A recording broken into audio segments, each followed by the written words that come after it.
All right, welcome back. So I'm making an executive decision today that I'm not going to go do the driving tuning until I finish the exhaust completely. So driver's side, I still have the factory cat in there. I'm going to cut that thing out, weld the pipe in, and then I'm also going to hook up the boost valve.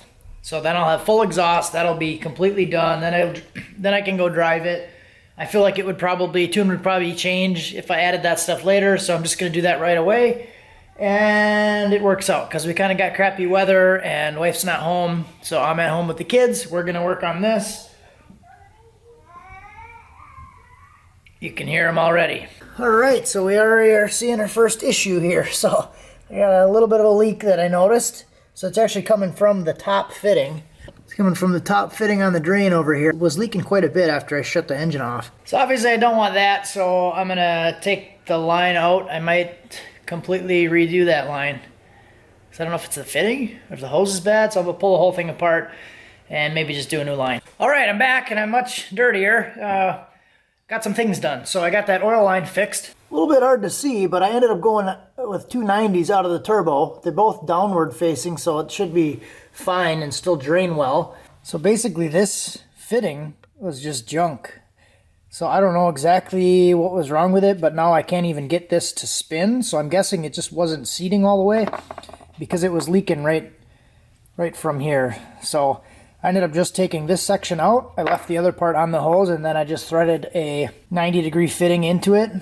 And then I used one of these fittings out of the turbo. So I did that just because I didn't feel like waiting for another fitting, so just kind of made it work. Here's a little bit better angle to show that it is actually downward. So I do have one of those angled fittings coming out of the turbo for the drain.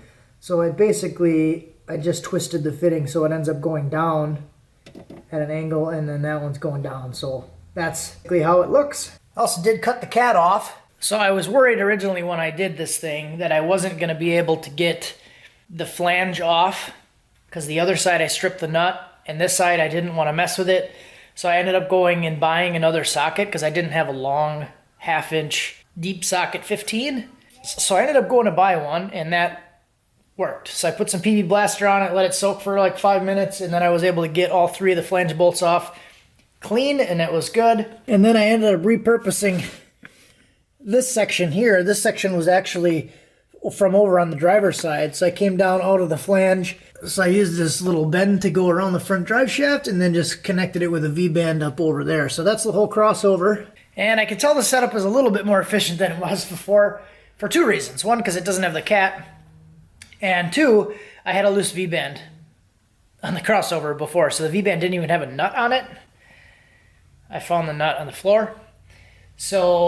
And I was kind of wondering what was going on because the turbo wasn't spinning. So now the turbo spins at idle. Before it wouldn't spin. I would like push it and it would go and slow down. But that makes sense now because it was basically just leaking. So I'm really good at not double checking my bolts and leaving stuff loose like that. I usually find something on every project. So that's personally something I need to get better at doing, is just double checking everything before I go drive it. But it's always like little piddly stuff like a V-band isn't tight or something because you have it there for mock-up and then don't completely tighten it, and then you just forget about it. So I'm good at that. So now what I'm going to do is I'm going to pull this thing out. I haven't used this thing for a while. This used to be on the Ranger. It's a 3-inch to a dual 2.5. So I'm going to go 3-inch from the downpipe and then split it to 2.5 and then go into the muffler. Here's the 2 pipes going into the muffler. I might actually cut this flange off because I did buy 2 of these little clamps like this.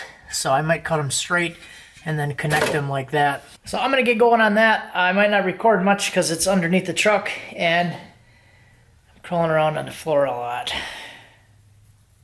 Someday we'll have a lift, guys. Someday we're gonna move and then we're gonna have a lift and it's gonna be nice. Okay, so we are officially ready to go drive. So I kind of thrashed on this thing and just didn't really do much, just focused a lot on getting the thing done. So I reused a lot more parts.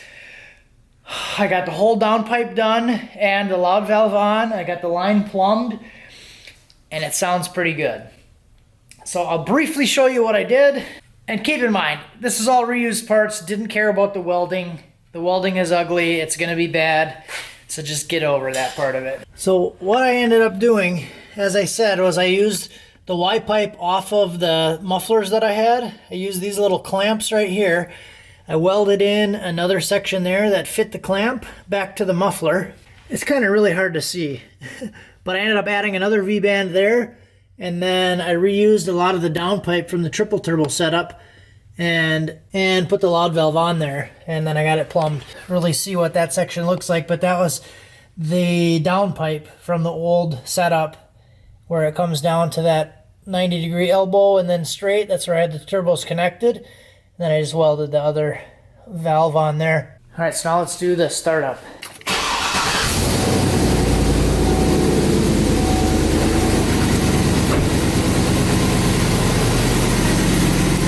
So it's pretty quiet. It sounds almost like a normal vehicle.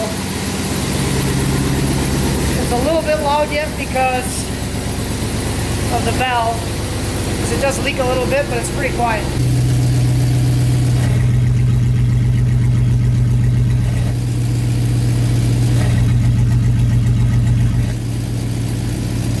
So yeah, you can really tell the difference when it opens up. It's nice. It actually is pretty quiet. Quiet enough that I will be confident like driving it to work in the morning. I leave really early in the morning, so I'll be confident enough to just drive it around the neighborhood. So early. So that's it for this one. I'm gonna go drive it today actually and go do the part throttle tuning. I might make that into 2 separate videos unless it goes really quick and I'll start to get into the wide open stuff. But that's what I'm gonna do now, is part throttle tuning. So stick around for that video.